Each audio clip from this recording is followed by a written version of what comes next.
adiante nós vamos ver uma igreja que tinha que conviver com esse sentimento ruim todo dia. Eu fiquei imaginando, comentei com o pastor Zé, quando a gente estava aqui adorando, como devia ser difícil para o próprio Jesus ser comparado a um qualquer. Eu canto esse cântico, quando chega nessa parte, trava dentro de mim. Trava. Agora você imagina uma igreja que é fiel a Jesus, ser tratada e ter que conviver com esse sentimento cotidianamente. Por que eu digo isso? Porque quando a gente estuda as cartas do Senhor Jesus às 7 igrejas da Ásia, a gente perde um pouco o romantismo, a ilusão, porque nós estamos na América do Sul, num país que se diz cristão, então aqui a gente não tem noção da ofensa, a gente tem muito pouco noção da perseguição, a gente tem muito pouca noção das raízes da fidelidade que uma igreja cristã precisa desenvolver. Aqui, a gente mora num estado, quer ver, por exemplo, como é que chama o nosso estado? É uma homenagem a quem? A um apóstolo, a um dos apóstolos, a um homem que foi perseguido e morreu, por causa do nome de Jesus. Então nós estamos numa distância de tempo e de história que não traz o mesmo efeito. Só abrir um parênteses por falar nisso. Eu queria deixar para vocês, que às vezes não tem tempo no fim da noite, que se você tiver alguma dúvida daquilo que a gente está estudando, quer acrescentar alguma coisa, se sente desafiado a pensar alguma coisa, você tem liberdade de falar comigo ou de me escrever. Eu sempre coloco, meu e-mail é proswaldinho@gmail.com, porque tem muita coisa que a gente aqui não tem tempo de falar, a gente pula, a gente provoca para que você continue estudando. Porque estudar o que Jesus pensa e a visão de Cristo a respeito da sua igreja nos faz cristãos mais profundos, nos faz cristãos que procuram estar mais perto de Cristo Jesus. Quando a gente lê a história da igreja, aquilo que Jesus fez, aquilo que Jesus esperava da sua igreja, a gente fica mais longe de não cometer os mesmos erros, a gente fica mais sensível, lembrando que ele passeia no meio da sua igreja, como diz Apocalipse 2:1. E nós chegamos na igreja que Jesus diz: eu sei onde você vive, eu sei o clima, eu conheço esse ambiente, de ser caluniado, de ser perseguido, eu conheço aquilo que se passa na cidade de Pérgamo. Se tem uma cidade das 7, onde as pessoas da época queriam viver, morar, negociar, era na cidade de Pérgamo. Nós sabemos muito pouco a respeito da fundação daquela igreja, de como as coisas naquela igreja iam. Mas, no entanto, Jesus cita em 4 versos a sua visão sobre aquela igreja, que também nos provoca de maneira profunda. Então eu quero convidar você a abrir a sua Bíblia em Apocalipse capítulo 2, nos versos de 12 a 17, deixa a sua Bíblia aí. Aqui na igreja foi preparado um material muito bonito. Você já pegou desse materialzinho aqui, ó?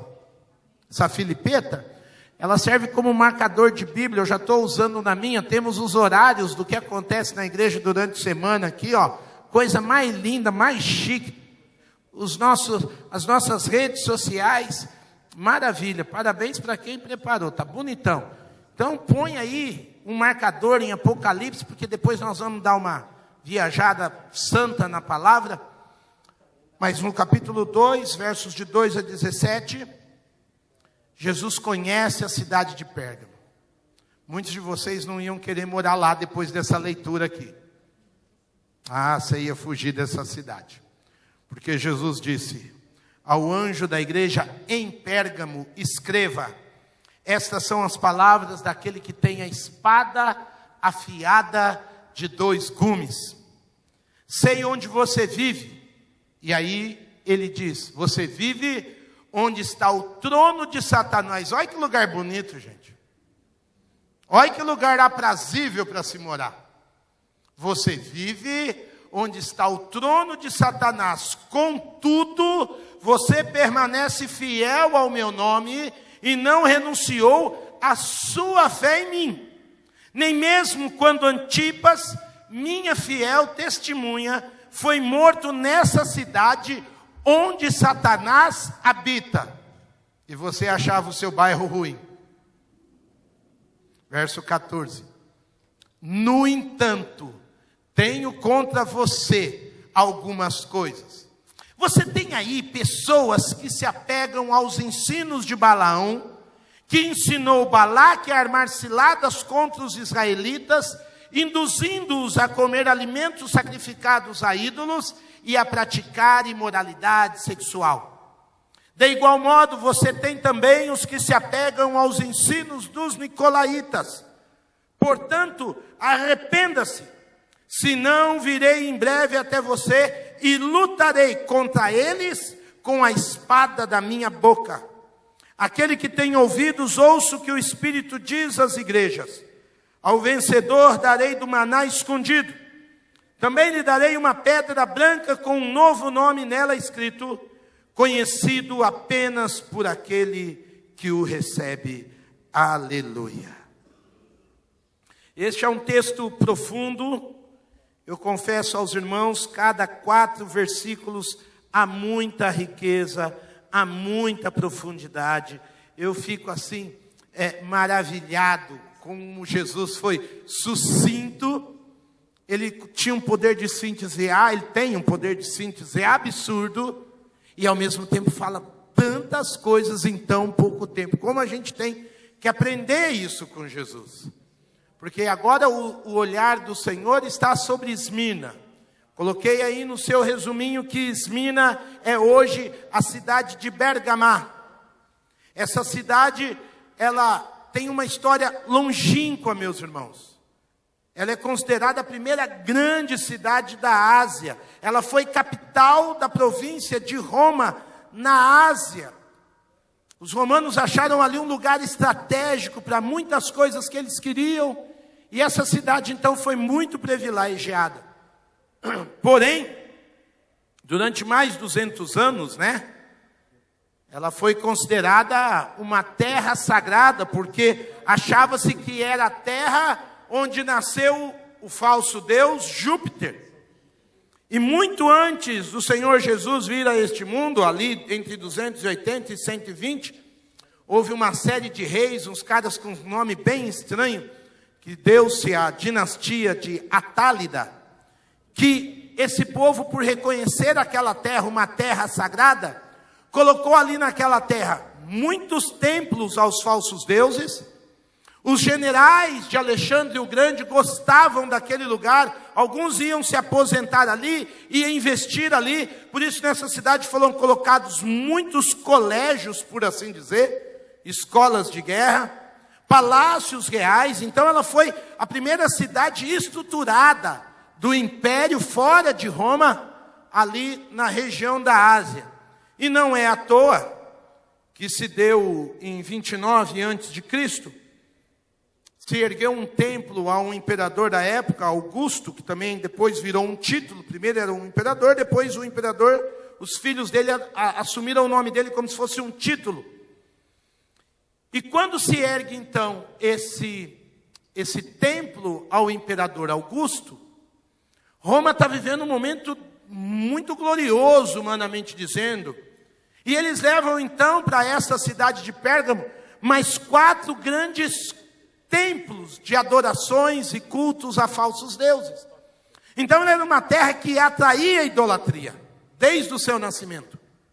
Era uma terra onde as pessoas ostentavam poder. Por quê? Porque ali estava o culto a Zeus, que era o principal deus do panteão greco-romano. Havia o culto a Atenas. Atenas era a deusa da guerra, das estratégias de batalha, da civilização, por isso que essa cidade se desenvolve. Mas também era atribuída a ela a divindade e o poder da sabedoria, das artes, da justiça, da força, da matemática, porque ali também estão os colégios, Então você tem a padroeira daqueles que querem estudar, conhecer. Tem Dionísio, que para os gregos é Baco, deus do vinho. Você sabe como o vinho era uma coisa que permeava a moralidade ou a imoralidade greco-romana. E havia um deus também chamado Esculápion ou Esculápio, que era o deus também ligado à cura. Não à toa que ali havia estudos, há relatos de médicos, os pré-médicos, que já haviam ali no mundo greco-romano. Então os irmãos percebam que a cidade de de Pérgamo, ela acumula tudo aquilo que dava ênfase ao humanismo, ao homem no centro das coisas, ao homem regendo o mundo a partir das suas falsas divindades. Não é à toa que Jesus vai chegar e vai se anunciar dizendo quem ele é de uma maneira muito profunda. Ele diz assim de maneira clara, no verso de número 12, estas são as palavras daquele que tem a espada afiada de 2 gumes. Olha como o cordeiro se apresenta aqui, gente. Não é um cordeiro manso, mas se existe Atenas achando que tem espada, se há um Zeus achando que comanda as divindades, quem vai falar agora tem uma espada na sua língua. É aquele que tem a verdadeira lâmina da justiça. Porque assim tinha lá a espada da figura. Nossa, Atenas. Sumiu. Então, essa era uma cidade muito poderosa. Também foi, até isso é a imagem de hoje. É uma das cidades mais conservadas da história, de tanta construção que tinha.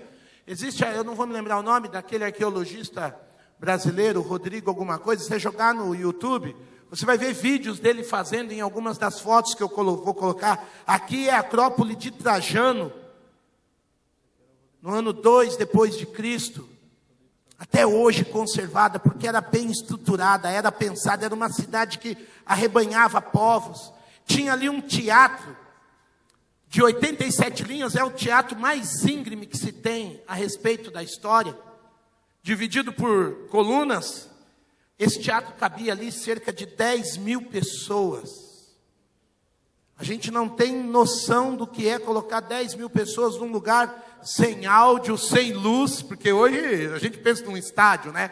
A gente pensa no Itaquerão, aquela coisa bonita, é fácil colocar 40.000, mas coloca 10.000 pessoas num lugar, sem sinalização, sem eletricidade, sem luz, sem microfone, como é que você vai falar para 10.000 pessoas? Então a estruturação da cidade era extremamente avançada. Você tinha ali, esse aqui é o chamado caminho sagrado, que levava ao templo daquele falso deus que eu acabei de citar para vocês, o Esculápio. E ali você tem um pouco das ruínas das escolas, dos templos. Era muito misturado, isso era muito avançado para a época. Chamava a atenção do ser humano, dava um comichão no ser humano. E aí você tem o poço sagrado, porque lembra que eu falei que esse era o deus da cura, era o patrono da medicina? Então eles tinham banhos termais. Então havia uma mistura, gente, muito sincrético entre o que era medicina, o que era adoração. Daqueles banhos termais também já se saía para a prostituição. A gente acha que o carnaval do Rio de Janeiro é terrível para a carne, você não tem ideia o que era essa mistura maligna. E no meio dessa convivência humanista que vislumbrava o ego, a idolatria, Jesus Cristo diz que tem uma igreja lá no meio disso tudo. Onde abundou o pecado, a graça de Deus.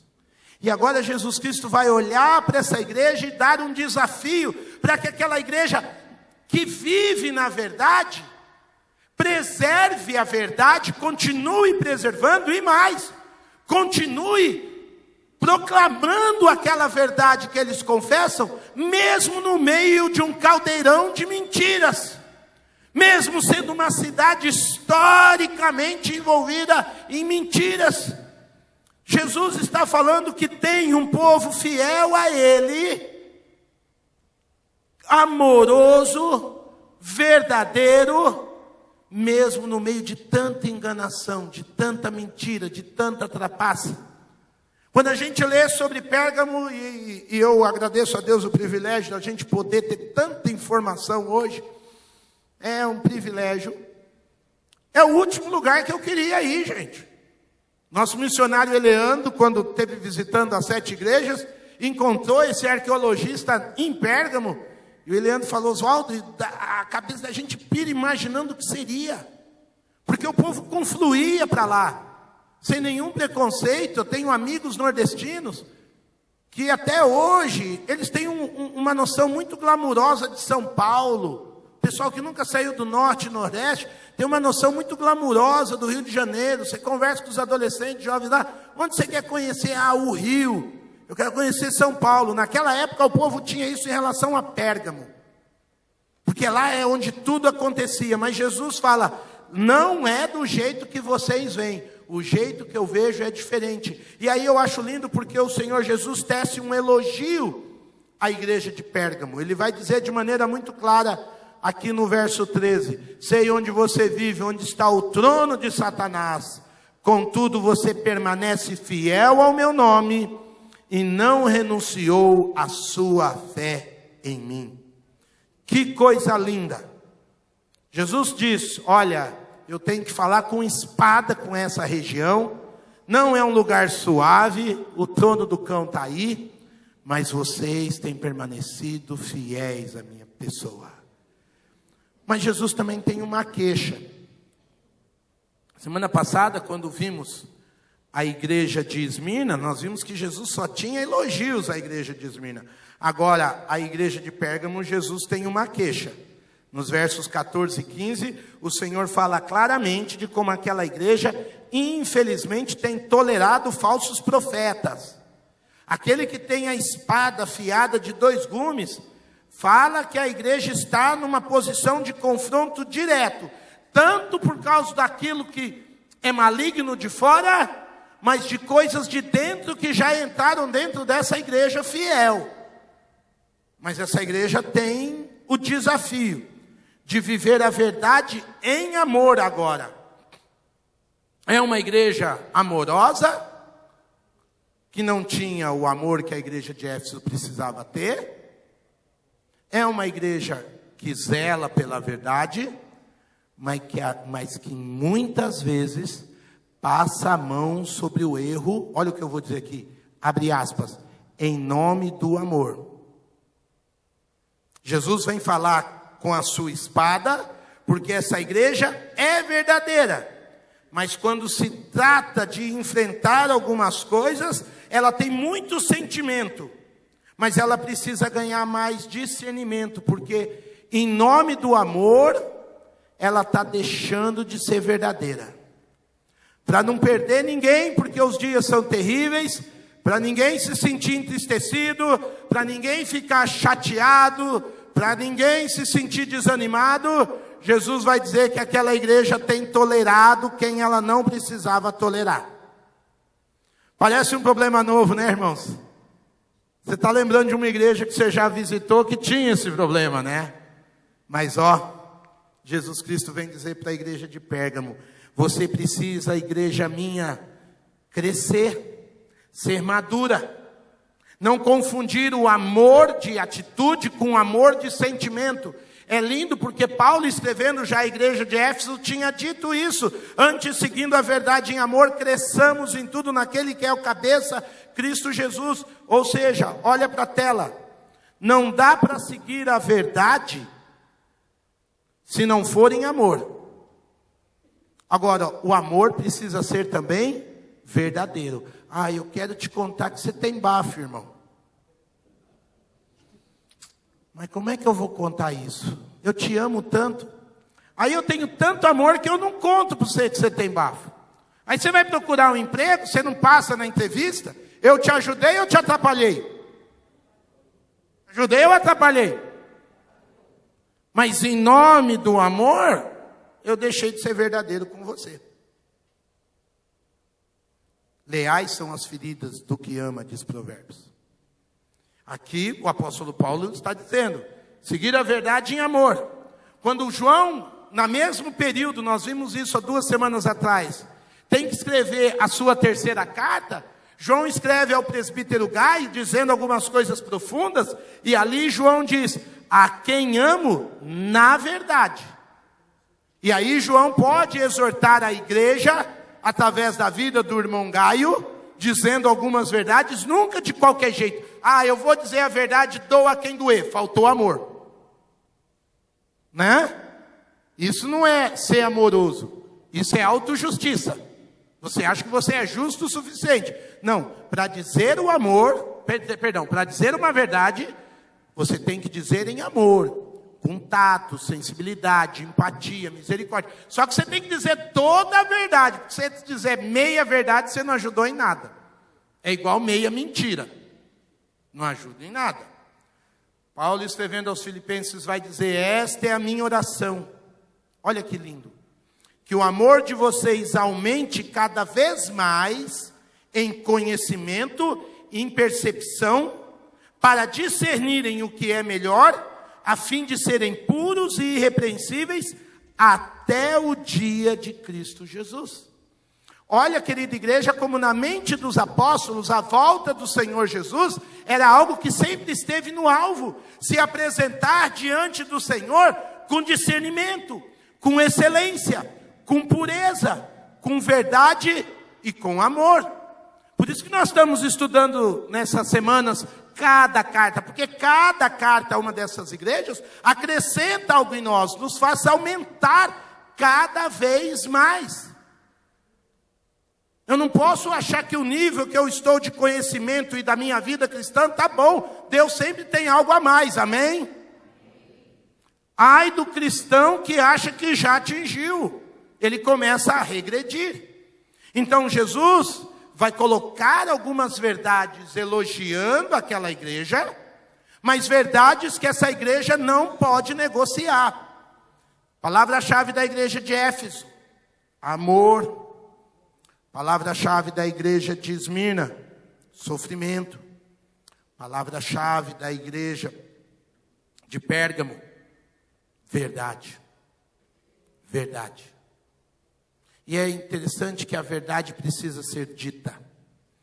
Pérgamo, diz a lenda, a gente não tem poucos fatos históricos para comprovar, que um general romano não queria recorrer ao Egito, porque o Egito era o único produtor de papiro, e ele queria escrever suas cartas, suas conquistas, mas ele não sei porque estava brigado com o regente lá da região do Egito. Então foi aí que ele usou um misto de couro para escrever o que ele queria, contando as suas vitórias, e é daí que vem o pergaminho, porque foi em Pérgamo. Pérgamo era conhecida como uma cidade que comunicava, que todo mundo sabia o que acontecia lá, que as grandes invenções, as grandes idolatrias, tudo estava acontecendo. Então, quando Jesus está falando, Jesus está dizendo que o caminho da verdade não aceita desvios, não aceita atalhos, não aceita especulações, aquilo que eu posso ganhar em cima do amor. Não, tem que ser amor misturado com verdade, senão a gente acaba cometendo erros. Viver no mundo que é regido pelo príncipe das potestades do ar, viver no mundo que jaz no maligno, viver num lugar onde o trono de Satanás está, exige dos cristãos muita objetividade, muita clareza, muita firmeza nas verdades que a gente não pode negociar. Inegociáveis, algumas verdades. Aceite o outro ou não, dizendo mesmo com amor e aceitando o outro ou não. Não dá para negociar, porque aquele que tem uma espada na sua língua, uma espada de 2 gumes, quer que eu também confesse a sua verdade. Quais são as verdades que Jesus elogia e diz que a igreja de Pérgamo não pode negociar, nem tolerar na sua comunhão? A verdade relacionada ao nome do Senhor, a verdade relacionada à fé que os crentes tinham que ter, e a verdade central, direcionada por Jesus Cristo, a pureza que a verdade me empurra a viver. Vamos falar com um pouco de carinho desses três princípios. Jesus diz àquela igreja de maneira clara: contudo você permanece fiel ao meu nome. Nós acabamos de cantar a canção Filho de Deus, né? Ele não é um qualquer, ele tem um nome sobre todo nome. Agora, esse nome confronta Roma, esse nome confronta Zeus, esse nome confronta Atenas, esse nome não me faz popular onde eu estou. E esse nome não se negocia, porque atrás desse nome tem uma pessoa que é a maior de todas as deidades, maior de todas as divindades, mas ele foi homem como nós somos homens, mas um homem sem pecado. Quando Jesus está dizendo que essa igreja defendeu o seu nome, essa igreja defendeu a integridade da pessoa que Jesus era, 100% Deus, 100% homem, morre na cruz para a redenção, não há outro caminho pelo qual há salvação, e não há outro Deus a ser adorado, ponto final. Dizer isso naqueles dias já era complicado. Antes de nós começarmos o nosso culto, eu estava aqui conversando com o Noel, porque às vezes a nossa sensibilidade mostra algumas tendências que ainda existem até hoje no meio da teologia dita cristã, que faz com que o povo de Deus diminua ou a obra do Senhor Jesus ou a pessoa dele. A gente pregando que crente não peca mais, não precisa pedir perdão mais. Há um barateamento da graça de Cristo Jesus. Para outros, e eu já ouvi isso de gente renomada, Jesus não precisava ter ido à cruz, ele só precisava ser um homem 100%, constituir família, isso e aquilo outro. Então, meus irmãos, desde aquela época, 2000 anos atrás, a respeito de Cristo Jesus, já existem lutas da fidelidade ao seu nome, à sua obra e à sua pessoa. E Jesus disse que aquela igreja não apenas se manteve fiel ao seu nome, agora olha o que diz, e também não renunciou, diz ele, a sua fé em mim. Ou seja, não era apenas uma questão dogmática, não era apenas uma questão de concordar ou não concordar com quem Jesus era, mas Jesus está dizendo que o povo daquela igreja também viveu a sua fé nele. Vocês não renunciaram de viver a sua fé em mim. Eu não era apenas o Deus, né? Eu estava me lembrando daquela canção Nas Estrelas, que diz, nas estrelas vejo a sua mão, ouço a sua voz, até que um dia seu amor senti, sua imensa graça recebi, percebi que Deus não vive longe lá no céu, mas se importa e vive comigo, no meu dia a dia. Não é só a fé da minha questão teológica, é a minha fé existencial, é a minha relação de exercitar a minha fé em Deus em todos os sentidos. Eu não apenas vou tomar o nome de Jesus, mas vou comer, viver, trabalhar, estudar, pagar contas, ser cidadão, ser esposa, ser pai, ser filho, ser marido em Cristo Jesus. A minha cosmovisão cristã não é um assunto apenas da igreja. Eu levo a minha fé em Jesus para onde eu vou em todos os aspectos da minha vida. Eu faço ciência pensando em Deus, eu faço tecnologia pensando em Jesus, eu faço esporte pensando em Jesus, eu olho para a minha cidadania social, eu olho para todos os aspectos da vida, tendo Cristo no centro da minha relação. E é isso que Jesus está elogiando essa igreja. Ela não sofre uma dicotomia. Lá na igreja a gente fala das coisas de Deus, e aqui na minha vida eu vivo do meu jeito. Não, essa igreja vive integralmente. Ela está amando Jesus no seu dia a dia. Só que agora ela é desafiada também a continuar vivendo, porque Jesus diz assim, olha, Jesus diz assim, você não renunciou à sua fé em mim, nem mesmo quando Antipas, minha fiel testemunha, foi morto nessa cidade onde Satanás habita. Eu coloquei aí no seu resumo o exemplo fiel da testemunha em Pérgamo. Deixa eu perguntar uma coisa para vocês. Se você está estudando comigo há 3 semanas, onde é que você ouviu mesmo essa expressão fiel testemunha? Onde você ouviu essa expressão? Nós já passamos por ela. Quem que se apresentou como fiel testemunha? Fala, gente, está gravando lá no vídeo. Quem que é a fiel testemunha? Lá do capítulo 1, preguei um domingo à noite na igreja. Quem que é a fiel testemunha? Isso. É engraçado, quando você lê Apocalipse capítulo 1, a fiel testemunha é Jesus Cristo. Agora Jesus Cristo está dizendo que lá da igreja de Pérgamo, lá no meio de onde Satanás vive, quintal dele, as bagunças dele, saiu de lá um irmão em Cristo, que Jesus chama esse irmão do mesmo título que Jesus tinha. Sentiu o nível? Jesus coloca Antipas como alguém que realmente se identificava com Cristo Jesus. Glória a Deus. Sentiu a responsabilidade. E Jesus está dizendo, igreja, permaneça fiel.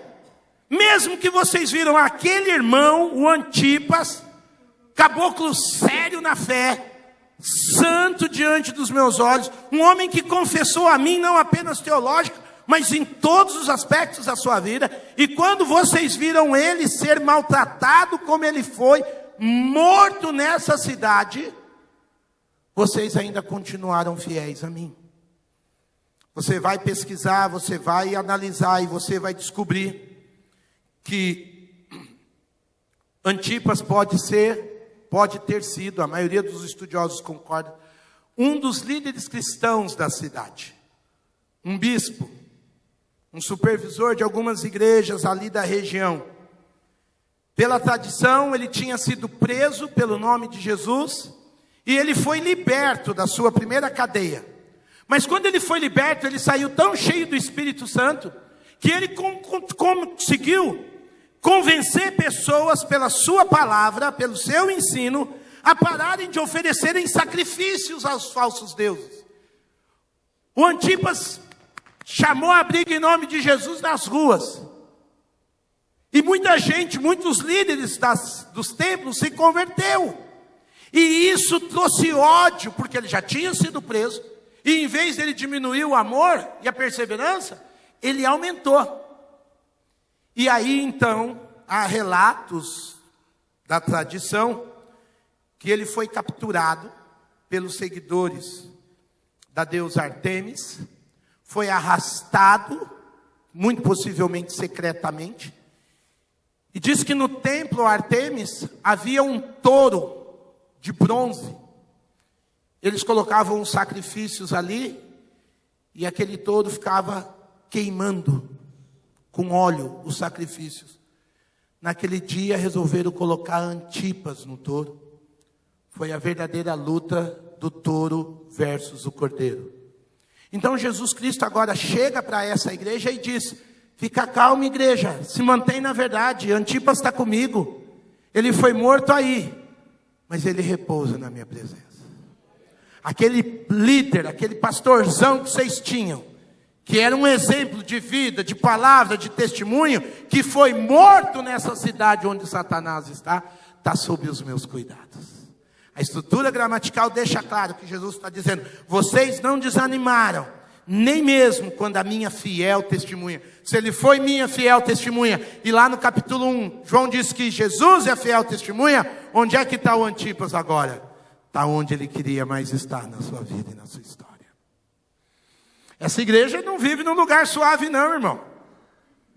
Deu para começar a entender o sentido da conversa? Fizeram isso com o pastor da comunidade. Era uma igreja fiel, era uma igreja que guardou a fé. Porém, Jesus vai dizer: vigia a igreja. Até aqui vocês agiram com amor, com verdade. O problema, e aí Jesus começa a falar sério com aquela igreja, é que vocês estão tolerando, verso de número 14, estão aí no meio de vocês têm aí pessoas que se apegam na versão atualizada diz, pessoas que sustentam, dão suporte aos ensinos de Balaão e aos ensinos dos nicolaítas. Irmãos queridos, essa igreja que guardou a fé, essa igreja que já tinha uma cosmovisão cristã, essa igreja que era verdadeira, que era amorosa, estava perdendo no campo do discernimento, porque havia no meio dela gente ensinando o que Deus odeia que se ensine. Eu não vou ter tempo, fica de lição para casa, deixa eu ver se eu coloquei no seu resumo, coloquei aqui. Você quer entender a história de Balaão, você tem que ler o livro de Números, capítulos de 22 a 24. Por isso que a gente deixa Apocalipse lá para o final do ensino teológico, porque você tem que saber bastante Bíblia. Tem gente que começou na fé ontem quer entender Apocalipse. É difícil, meu querido, porque Apocalipse está explicando tudo que já aconteceu para trás. Então você tem que conhecer bem para trás, antes de abrir a boca para falar do que está no final. Quando Jesus fala, olha, os ensinos de Balaão, é porque Balaão foi um falso profeta, que tinha que profetizar contra o povo de Deus. Ele foi pago por um rei moabita, Moabe, que tem a linda história de Ruth. Mas esse rei não queria que o povo de Israel, que tinha saído do Egito, entrasse na sua terra. Então ele paga para o Balaão profetizar contra o povo. Só que ele ia tentar falar palavras de maldição, virava palavra de bênção para Israel. Aí o rei teve uma ideia. Ô Balaão, já que você não consegue profetizar contra eles, e eu já paguei um dinheiro para você, porque Balaão era movido à ganância, faz o seguinte, mistura os filhos de Israel com umas mulheres prostitutas cultuais de Moabe. Vamos contaminar, para ver se essa raça de israelense diminui. E aí, meus queridos, a grande ideia é também que os israelenses fossem adorar os falsos deuses, se sentassem nas mesas dos falsos deuses, comessem desse alimento maldito em homenagem aos falsos deuses. Séculos depois, toca aqui ter gente ensinando no meio da igreja de Pérgamo que a gente pode se misturar, que o pecado é fora do corpo, que não é no corpo que a gente peca. E aí começa uma série de distorções da própria palavra de Deus, dos ensinos que até ali tinham sustentado a igreja, ensinos baseados em idolatria, imoralidade e distorção da palavra de Deus. A mesma coisa vai se dar nos ensinos dos nicolaítas. Os nicolaítas, para os irmãos terem ideia, nós temos uma dificuldade grande de chegar numa conclusão, porque era um ensino, olha o que eu estou dizendo, igreja, era um ensino tão camuflado, era pegar uma gotinha de verdade e transformar numa mentira, era uma inserção silenciosa, que Jesus Cristo vai dizer, que odeia, ele já disse isso no capítulo 2, verso 6, ele odeia as práticas dos nicolaítas. O ensino dos nicolaítas levava a uma prática de vida, a um comportamento imoral.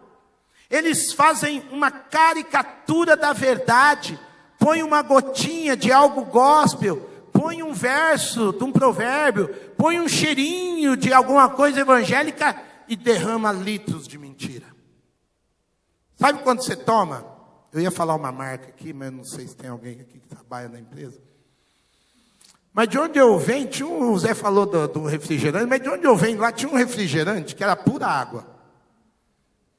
Tinha lá a essência de Guaraná, assim, era gás.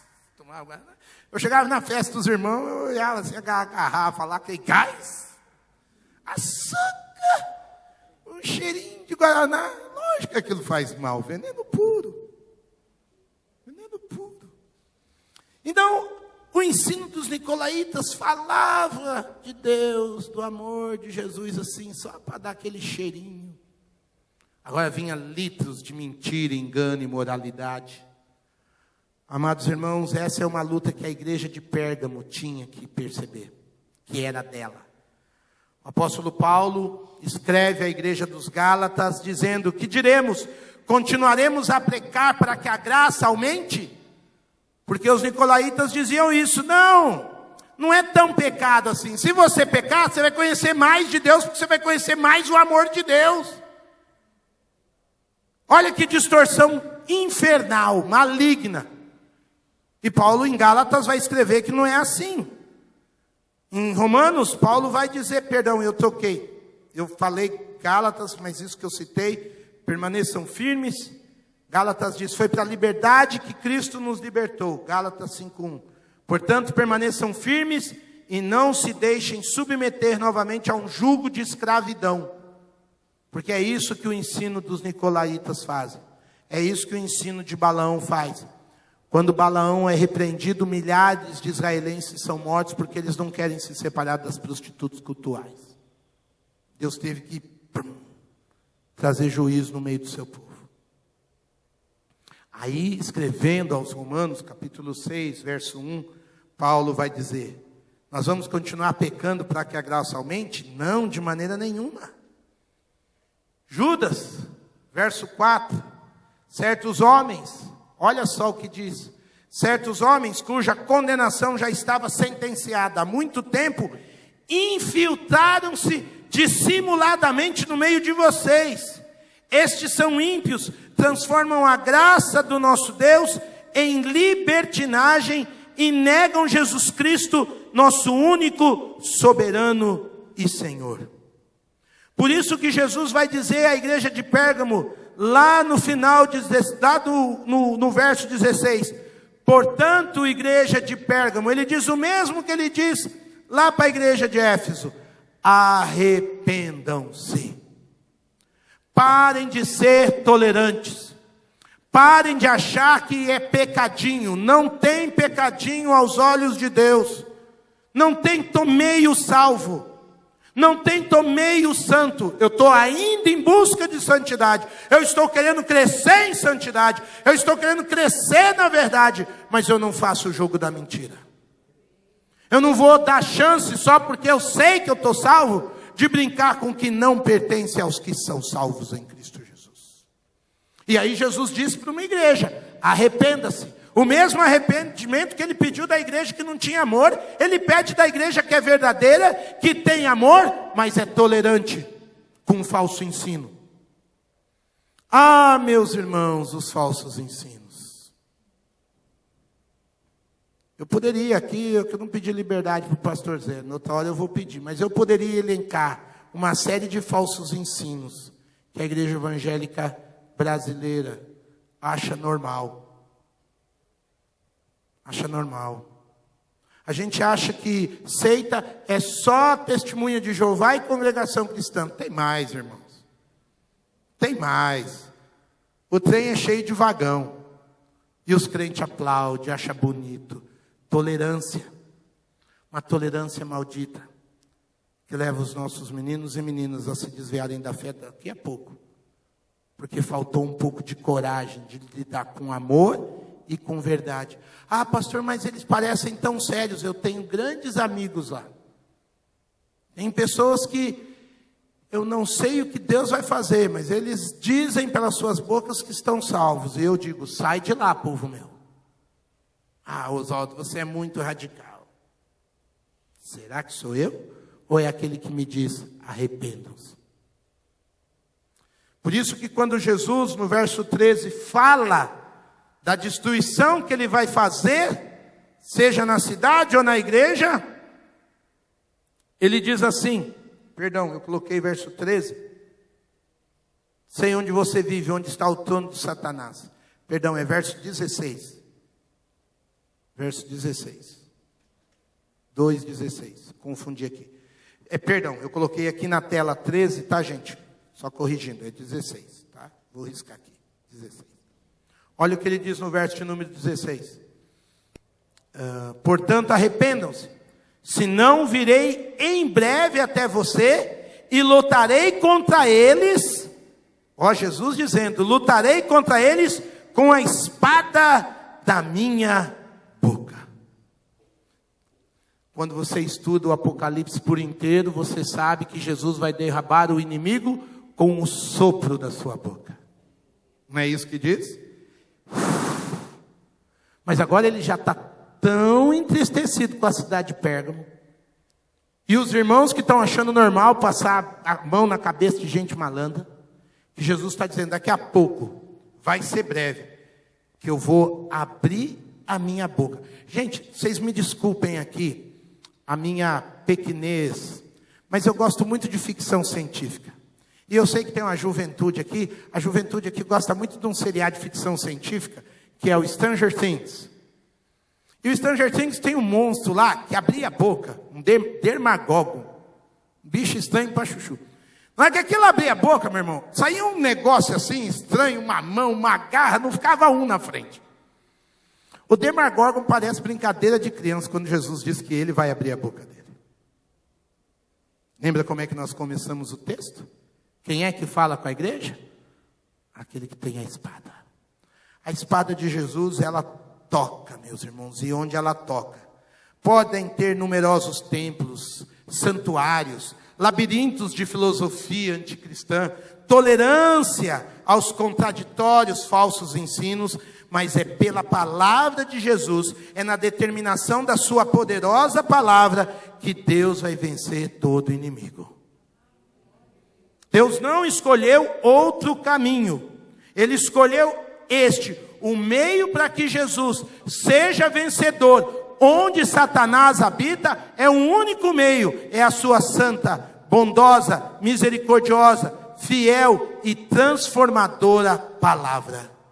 Nós vimos isso já, irmãos, Apocalipse 1:16, ele mesmo, o texto diz, ele tinha em sua mão direita 7 estrelas, e da sua boca saía uma espada afiada de 2 gumes, que corta de um jeito, corta do outro, separa tudo, não fica nada igual. Jesus continua falando. Quando Satanás acha que a mentira dele colou em alguns corações fiéis, Jesus fala, é hora de eu abrir minha boca. E de épocas em épocas o Senhor abre a sua boca e há avivamento, há transformação, há mudança de vida, há conversão, mas há juízo também. Porque o outro lado da moeda do avivamento é o juízo, é o quebrantamento, é o lavar as vestes impuras, é a vergonha, é voltar ao pano de saco, é o chorar pelos pecados, é o chorar pela intolerância. Jesus, quando em Isaías, na profecia de Isaías, o servo, que é a pessoa do Senhor Jesus, fala, em Isaías 49, ele diz, o Pai fez da minha boca uma espada afiada, na sombra de sua mão ele me escondeu. Efésios 6,17, Paulo ensina, usem o capacete da salvação e a espada do Espírito, que é a palavra de Deus. E o famoso texto de Hebreus 4:12, que diz, a palavra de Deus é viva e eficaz e mais afiada, mais pronta para funcionar do que qualquer espada de 2 gumes. Ela penetra até o ponto de dividir a alma e o espírito, juntas e medulas, e julga os pensamentos e intenções do coração.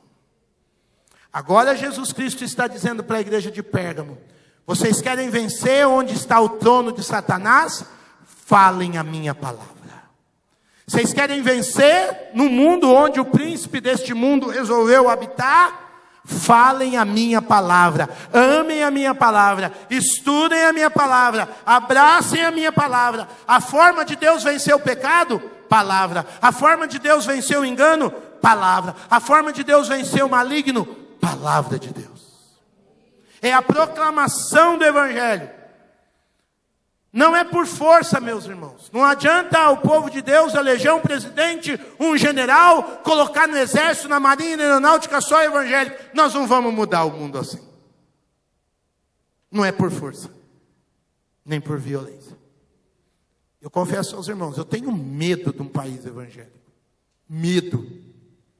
Porque a história diz que muita besteira se fez quando se levantaram exércitos em nome de Deus. Pouca coisa boa saiu disso. Também não é através da força da Inquisição tentando colocar Jesus goela abaixo. Não é queimando herege, não é criando uma legislação restritiva, não. O ser humano sabe driblar a lei desde os dias dos primeiros homens. As forças do mal se limitam quando a igreja de Jesus avança baseado na palavra. O mal já sabe que está vencido. Ele tenta botar força. Como é que ele recua? Quando a palavra de Deus na minha vida, na sua vida, no meu testemunho, no seu testemunho, no meu ensino e no seu ensino, avança. Quando a gente ensina em casa, quando a gente ensina na rua, quando a gente ensina com exemplo, quando a gente ensina com amor, quando a gente ensina com a misericórdia, aí a palavra de Deus avança. Nós não temos outra arma, Paulo diz. Toda a armadura de Deus, capacete, escudo, peitoral, calçado, tudo é de defesa. A única arma de ataque é a espada. E o que é a espada? É a palavra do Espírito. Não é a palavra do Oswaldo. É a palavra do Espírito que Deus põe na boca do Oswaldo. Se o Oswaldo amar o Senhor, honrar o Senhor, o Espírito vai pôr mais palavra na boca dele. Então não adianta eu decorar versículo e vomitar contra as pessoas. Não adianta eu encontrar um homossexual e declamar Romanos 1 inteiro para ele. Porque essa é a minha palavra. Agora, quando eu viro para um homem, para uma mulher que vive uma vida imoral, que está sofrendo com pecado, e falo com amor e com verdade a palavra de Deus, aí o Espírito honra. Aí essa palavra transforma, muda a casa, muda a família, muda o sentimento, muda a ideia. O texto bíblico aqui é fantástico, meus irmãos, eu vibro. O texto diz, ele julga os pensamentos e as intenções do coração. A pessoa pensou em fazer uma coisa boa, mas na intenção saiu errado. Ou tinha a intenção de fazer um negócio bom, mas o seu pensamento estava errado. E o que vai acertar isso aí? A palavra de Deus, aleluia. Quanto mais eu sei da palavra, mais harmonia eu vou ter para viver. Quanto menos tenho, eu quero fazer uma coisa, mas acabo fazendo outra. Jesus Cristo diz, eu lutarei. Amados irmãos, eu confesso que quando eu cheguei aqui nos meus estudos, no verso 16, segunda parte, se vocês não se arrependerem, virei em breve até você e lutarei contra os nicolaítas, lutarei contra os que adoram Satanás, lutarei contra os que ensinam o ensino de Balaão. É uma das poucas vezes que você vê o doce e misericordioso Cordeiro de Deus falando de lutar. E a palavra é essa mesmo. Vou fazer guerra. Vou destituir de poder. Mas não vai ser passando a mão, vai sendo com força, com atuação bélica. Eu dei uma estranhada, fui ver a palavra, fui entender. Eu vejo Jesus não apenas revelando o seu julgamento, mas o seu zelo pela sua igreja. O seu amor, que zela pela verdade, pela fidelidade e até mesmo pela sua palavra. Nós sabemos que o mesmo evangelho que levanta, que salva, que cuida, também é um evangelho que condena, que destrói. O apóstolo Paulo vai dizer que as palavras de Jesus é o bom perfume de Cristo. Tem cheiro de vida para os que querem vida e cheiro de morte para os que buscam a morte. Nosso país ficou chocado ontem de manhã. Não pode ser comum ver um moço morrendo como aquele moço morreu. Não é normal. Estávamos ontem num grupo de homens, deixei de citar isso ontem. Nós estávamos falando sobre paternidade, eu dei um testemunho muito especial do meu coração. Eu fiquei pensando, onde é que está o pai daquele menino que tomou o tiro ontem? Aí o povo fica só olhando, mas precisou do tiro, não precisou. O texto de Romanos diz que a autoridade é a espada. A espada é para proteger o homem bom e justo, mas a espada serve para limitar o homem mau. Não tinha como, gente. Deus não se agrada da morte do ímpio, mas Deus também é zeloso pela vida do inocente. Não adianta polarizar as questões. Jesus Cristo diz no Evangelho que Ele vai ter que lutar com alguns, por zelo, por amor, por misericórdia. Eu fiquei pasmo, porque eu estava estudando esse texto, zelo, julgamento, olha onde eu cheguei. Parece que esse texto pulou na minha face. João 12, de 47 a 50. Olha Jesus dizendo, grifa aí na sua Bíblia. Se alguém ouve as minhas palavras, diz Jesus Cristo, e não lhes obedece, eu não o julgo. Pois não vim para julgar o mundo, mas para salvá-lo. Ele está dizendo isso na posição de homem. Ele está dizendo isso quando ele abandonou a glória, encarnou e ainda não foi até a cruz. Então nessa posição, até ele ir à cruz, ele diz, eu não vim para julgar, eu vim para salvar. Há um juiz para quem me rejeita e não aceita as minhas palavras. A própria palavra que proferi, olha, a própria palavra que proferi, diz Jesus Cristo, a própria palavra que proferi, o condenará. Se a igreja precisa crescer em amor e discernimento até o último dia, quem não ouvir a palavra do Senhor Jesus e aceitar e se arrepender até o último dia, será condenado por essa palavra. Aí Jesus continua, pois não falei por mim mesmo, mas o Pai que me enviou. O mesmo Pai de João 3,16, que amou o mundo, é a mesma expressão. O mesmo Pai que me enviou, me ordenou o que dizer e o que falar, por isso ele é fiel testemunha. Sei que o seu mandamento é a vida eterna, portanto o que eu digo é exatamente o que o Pai me mandou dizer. Irmãos amados, como igreja, nós temos que proclamar tão somente o que Jesus disse. Ser uma igreja da verdade. Ser uma igreja onde a palavra de amor, de misericórdia, mas a palavra de arrependimento, de quebrantamento, andam juntas. Não é um sem o outro, não é o outro sem um. É a graça, a misericórdia, porque é a vida de Jesus que está implícita. E ele termina dizendo no verso 17, por isso que a sua palavra é espada. Aquele que tem ouvidos, ouça o que o Espírito diz. Ao vencedor, darei do maná escondido. Também lhe darei uma pedra branca com um novo nome nela inscrito, conhecido apenas por aquele que o recebe.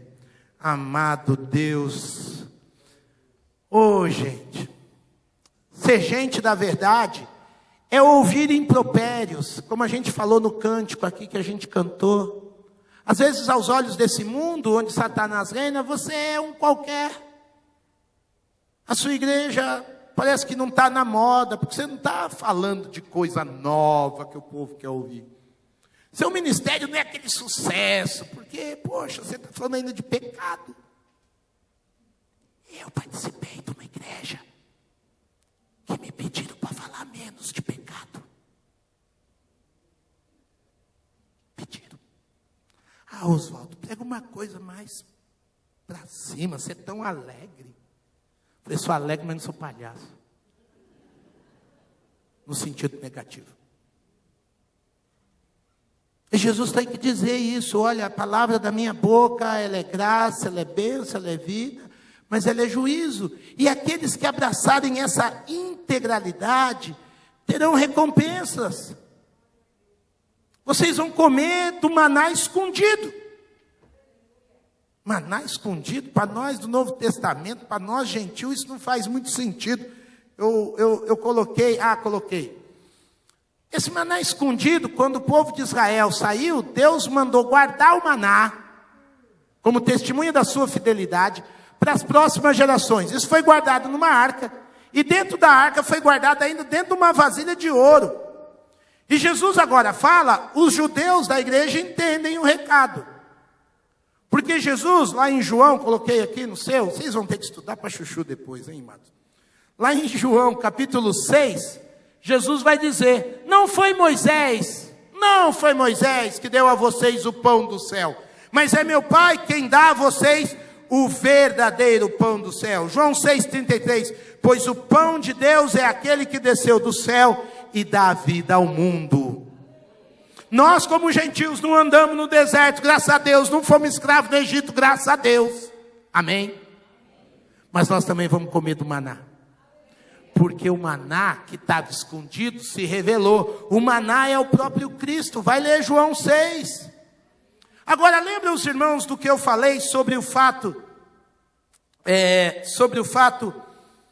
do ensino de Balaão levar as pessoas a comerem da mesa dos falsos ídolos, Jesus agora usa uma expressão que quer dizer o contrário disso. Em vez da gente sentar na mesa do falso ídolo, está se passando por gerações, assim como foi guardado o maná por gerações, isso está em Hebreus 9, nós vamos poder sentar na mesa do Senhor Jesus. Em vez de sentar na mesa dos falsos ídolos, porque o ensino de Balaão levava à idolatria, o maná escondido foi revelado no pão que desceu do céu, que dá vida aos homens. Por isso nós celebramos a ceia com esperança eterna e contamos essa verdade de geração a geração, assim como era o sentido do maná, para que eles vissem a fidelidade de Deus. E aí nós vamos sentar na mesa, num ambiente de intimidade, e nós vamos comer das bodas do Cordeiro. Aleluia. Viva na verdade. A verdade te leva à intimidade com Deus. A verdade te leva a ter a marca da graça e da misericórdia de Deus sobre a sua vida. Porque ele diz assim no final do texto, e isso é lindo demais: além de você comer do maná, também lhe darei uma pedra branca com um novo nome escrito nela, conhecido apenas por aquele que recebe. Gente, essa pedrinha branca aparece depois também, essa questão do nome escrito aparece capítulo 3, verso 12 do Apocalipse. Do vencedor escreverei o nome dele, o nome do meu Deus e o nome da cidade do meu Deus, que desce dos céus. Também escreverei o nome dele, o meu novo nome. Um nome glorioso que Jesus vai de revelar para nós. Agora, por que ele tem que escrever esse nome? Meus irmãos, pedra branca aqui você pode entender também como uma pedra brilhante, uma pedra translúcida, um seixinho liso. Era uma marca. Quando havia um julgamento público, aqueles juízes, os jurados, eles tinham uma pedra. Desde aquele tempo já tinha racismo. Se desse uma pedra preta, a pessoa estava condenada. Vocês estão rindo do quê? Vocês acham bonito, né? Se desse uma pedra branca, a pessoa estava absolvida. Então dava a pedrinha lá, os jurados devolviam ao juiz, a quantidade de pedra, estava absolvido ou estava condenado. Jesus está dizendo para essa igreja: viva na verdade. Ainda que você viva onde está o trono de Satanás, viva na verdade, porque eu não vou te condenar. Você vai sentar na minha mesa. E é muito interessante que essas pedrinhas, o pessoal que gosta do... Nossa, peraí, deixa eu lembrar. Hunger Games, Jogos Vorazes. O pessoal que leu aí gosta de ficção. Essas pedrinhas também eram conhecidas como as tesseras. E tesseras eram fichas, moedas usadas para identificação, celebração ou admissão. É como se fosse um ingresso em alguns lugares. Os cristãos foram perseguidos durante muito tempo, e para você chegar num lugar e as pessoas saberem que você era cristão, que você não estava ali perseguindo os irmãos, você tinha que dar uma dessas pedrinhas, uma dessas tesseras. Se você desse uma pedrinha do dia lá, com o símbolo, com uma cor, por isso que elas eram escritas muitas vezes, você dava símbolo que você era da Irmandade. Também nos teatros, que eu mostrei um para vocês que tinha em Pérgamo, um dos ingressos também era uma pedrinha, mas aí já com a marca do império. E se usava isso muitas vezes, quando um gladiador ganhava, ele ganhava uma téssera com a marca do imperador, com um título que o cônsul ou o regente, e muitas vezes esse gladiador ganhava sua liberdade quando ele usava essa téssera no pescoço. Quando eu estudei tudo isso, irmãos, eu falei, eu era escravo do pecado, da maldade, das mentiras. E agora o Senhor está dizendo: Oswaldo, vai ter um dia. Você vai experimentar total liberdade das suas tentações. Você vai carregar minha marca com você. Você vai entrar onde eu entro. Vai viver onde eu vivo. Vai gozar da liberdade de ser meu filho para sempre. Oh, amados irmãos, Jesus está dizendo para aquela igreja: conheçam da verdade, busquem a verdade. Há recompensas em viver a verdade de Deus. Às vezes, vivendo nessa terra, nós vemos, como diz Paulo lá aos irmãos em Corinto, nós vemos a coisa meio nublada, um reflexo obscuro, um espelho.